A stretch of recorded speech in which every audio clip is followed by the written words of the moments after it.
Assalamualaikum warahmatullahi wabarakatuh. Kami dari kelompok 5 akan mendiskusikan hasil diskusi kami, yaitu review jurnal biofarmasetika yang beranggotakan 1 Eliza Vinkasari, 2 Esti Tricahyani, 3 Vidika Dwi Akbar, 4 Putri Nur Aisyah, 5 Vera Puji Lestari. Identitas jurnal. 1. Judul. Pengaruh penambahan asam laktat sebagai enhancer terhadap penetrasi perkutan kafein dalam basis gel. 2. Penulis Lydia Ameliana Lucia Oktora, RKS dan Devi Dwi. 3. Institusi penulis Fakultas Farmasi Universitas Jember. 4. Volume nomor jurnal tahun terbit volume 10 nomor 2 2013. Reviewer anggota kelompok 5. Abstrak. Tujuan, untuk mengetahui pengaruh asam laktat sebagai penambah pH, viskositas, daya sebar, sifat air, dan studi penetrasi perkutan gel kafein. Metode kafein diformulasikan dalam basis gel sodium CMG dan asam laktat 0,2,4 dan 6% sebagai enhancer. Hasil yang diperoleh bahwa semua formula telah memenuhi semua persyaratan. Kesimpulan, dapat disimpulkan bahwa asam laktat menurunkan pH, meningkatkan viskositas, dan menurunkan daya sebar. Flux tertinggi diperoleh pada gel kafein pada konsentrasi asam laktat 6%, sama dengan 5,43 gram cm kubik 2 menit. Kata kunci, kafein, asam laktat, penambah, penetrasi, dan flux. Pengantar.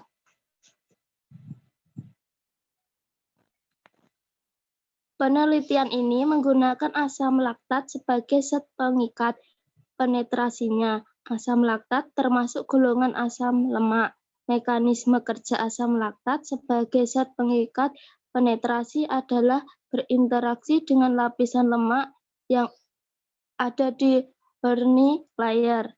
Asam laktat merupakan salah satu golongan alfa hidroksi asid atau AH yang mempunyai 3 atom karbon yang berfungsi sebagai eksfolian, moisturizer, keratolisis, dan antioksidan. Penambahan asam laktat pada sediaan krim, gel, dan salep menunjukkan terjadinya peningkatan penetrasi gel kafein terhadap kulit tikus. Pada penelitian ini akan dibuat formula gel kafein dengan beberapa konsentrasi asam laktat sebesar 0%, 2%, 4%, dan 6%, menggunakan basis CMCNA. Keempat gel kafein dengan berbagai konsentrasi asam laktat tersebut akan dilihat sifat fisiknya dan diuji penetrasinya secara in vitro menggunakan kulit tikus.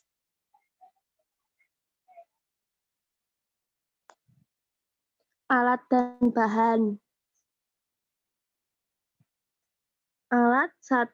Spektrofotometer UV vis. 2. Timbangan. 3. Hot plate magnetic stirrer. 4.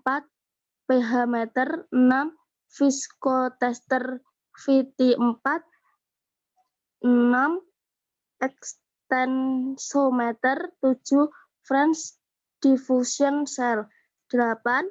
Mortir dan stamper. 9. Alat-alat gelas. 10. Program SPSS dan one-way ANOVA. Bahan 1. Kafein anhidrat. 2.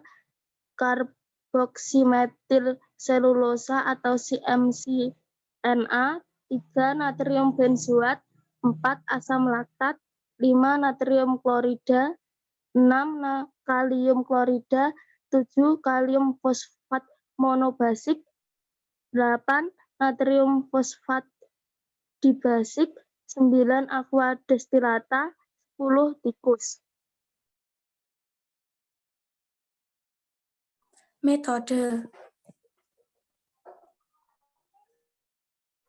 1. Pembuatan gel. Susunan formula kafein dapat dilihat pada tabel di bawah. Komposisi gel. Yang pertama kafein. Ada formula F1, F2, F3, dan F4. 3.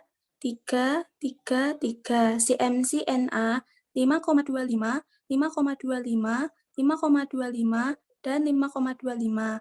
Asam laktat 0, 3, 6, dan 9. Na benzoat 0,75, 0,75, 0,75, dan 0,75.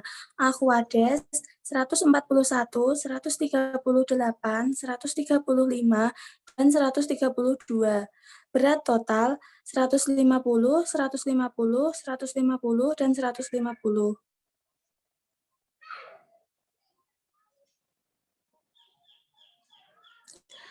Basis gel dibuat dengan cara menaburkan serbuk CMC-NA ke dalam Aquades dan ditunggu selama 15 menit. Kemudian digerus hingga diperoleh mucilago. Natrium benzoat dan kafein dilarutkan dalam Aquades yang mendidih hingga larut. Kemudian ditambahkan ke dalam mucilago CMC-NA. Selanjutnya ke dalam mucilago CMC-NA ditambahkan asam laktat. Campuran diaduk selama 15 menit hingga diperoleh gel yang terdispersi dengan baik. 2. Evaluasi gel. Yang pertama, pengujian organoleptik meliputi bentuk, warna, dan bau gel yang dihasilkan. Yang kedua, pengujian pH. pH sediaan yang diharapkan adalah sebesar 4,5 sampai 6,5 karena sesuai dengan pH kulit normal yaitu 10. Yang ketiga, pengujian viskositas. Dengan alat viskometer VT04 spindle yang dipilih dicelupkan ke dalam gel yang telah dibuat. Hasil viskositas gel dapat dilihat dari angka yang ditunjukkan oleh alat indeks angka yang dilihat disesuaikan dengan spindle yang dipakai.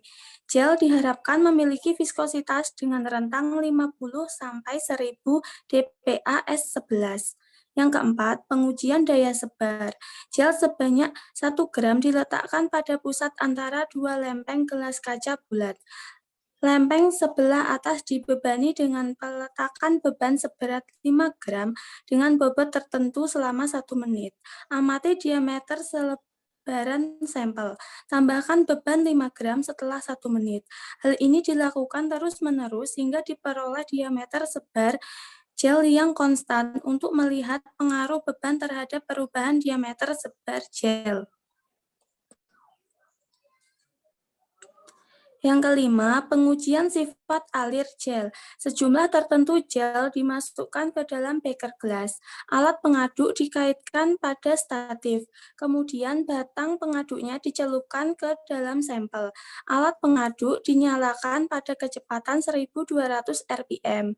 Sediaan diaduk selama 0,5, 10, 15, dan 20 menit. Diukur viskositasnya pada masing-masing waktu.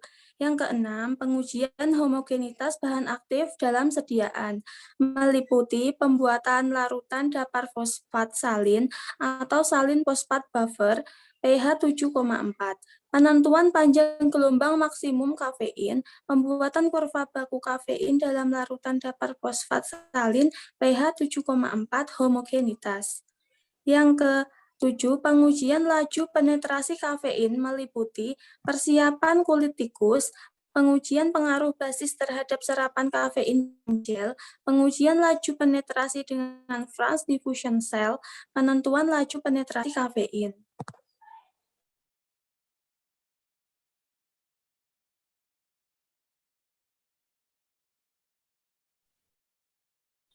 Hasil dan pembahasan.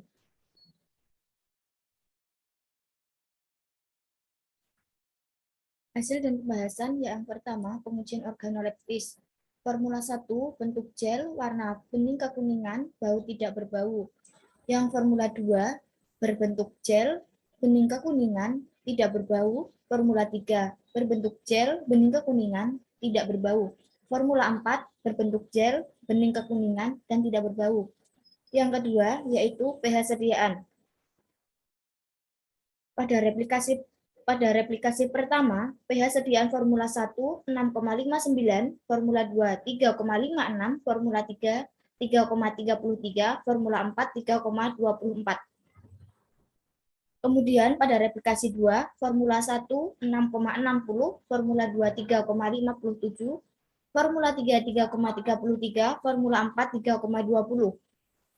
Kemudian pada replikasi ketiga, formula 1 6,60, formula 2 3,56, formula 3 3,33, formula 4 3,19. Nilai pH sediaan yang diharapkan adalah sebesar 4,5 sampai 6,5 karena sesuai dengan pH kulit normal. Tabel 3 menunjukkan bahwa dari keempat sediaan gel yang dihasilkan, hanya pH sediaan pada formula 1 saja yang memenuhi persyaratan. Tapi menurut USCR Cosmetic Ingredient Review menggunakan AHA, dalam hal ini asam laktat hingga pH 3,5 masih dianggap aman.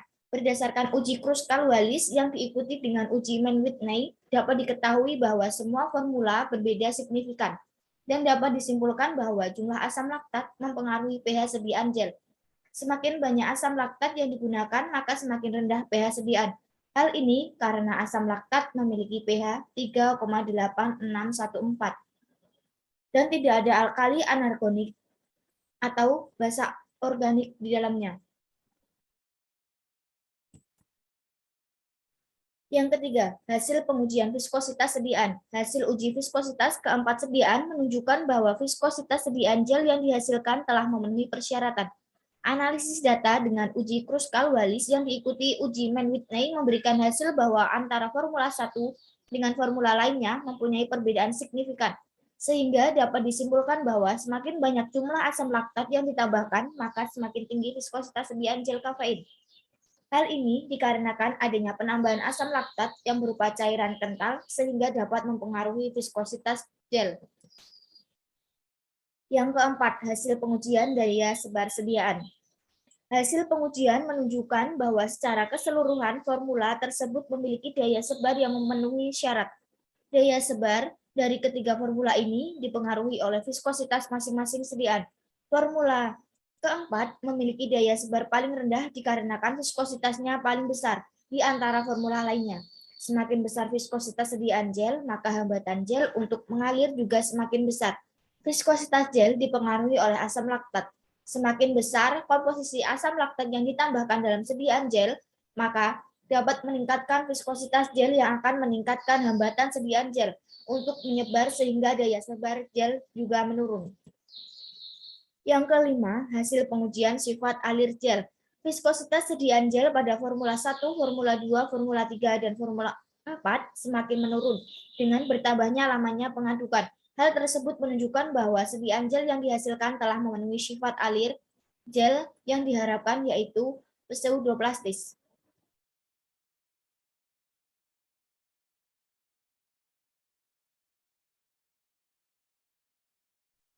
Yang keenam, hasil pengujian homogenitas bahan aktif dalam sediaan. A. Hasil penentuan panjang gelombang maksimum. Berdasarkan hasil penentuan panjang gelombang maksimum kafein yang diperhatikan pada gambar 4, diketahui bahwa kafein memiliki panjang gelombang maksimum pada 273 nanometer.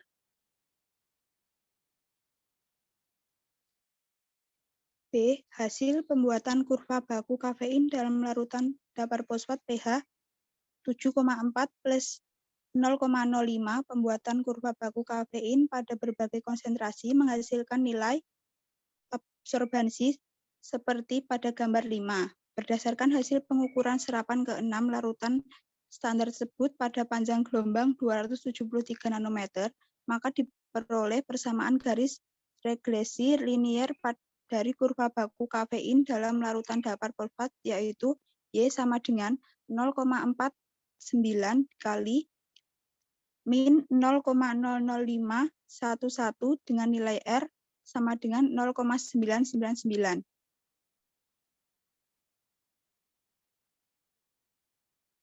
7. Hasil pengujian laju prestasi menggunakan alat French diffusion cell. A. Hasil pengujian pengaruh basis terhadap serapan kafein dalam gel. Hasil pengujian pengaruh basis ini menunjukkan bahwa basis gel yang digunakan dalam formula memberikan serapan pada panjang gelombang 273 nanometer, yang nilainya semakin meningkat seiring dengan bertambahnya waktu. dapat disimpulkan bahwa basis mempengaruhi serapan kafein sehingga akan diperhitungkan dalam perhitungan kadar kafein hasil fermentasi. B. Hasil penentuan laju prestasi kafein. Profil penetrasi kafein pada gambar 6 menunjukkan bahwa dengan bertambahnya waktu pada jumlah kafein yang tertransport pada formula F1, F2, F3, dan F4 dalam membran persatuan luas semakin meningkat.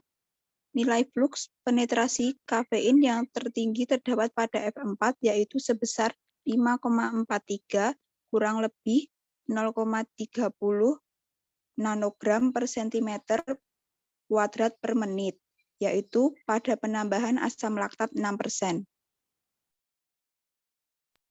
Kesimpulan. Penambahan asam laktat dapat meningkatkan pH dan viskositas sediaan gel kafein dengan basis CMC-NA, tetapi tidak mempengaruhi daya sebar gel. Gel kafein mengandung asam laktat 60%. Maaf, saya ulangi. Gel kafein yang mengandung asam laktat 6% memiliki kecepatan penetrasi kafein melalui kulit tikus paling tinggi yaitu sebesar 5,43 mikrogram per sentimeter kuadrat per menit.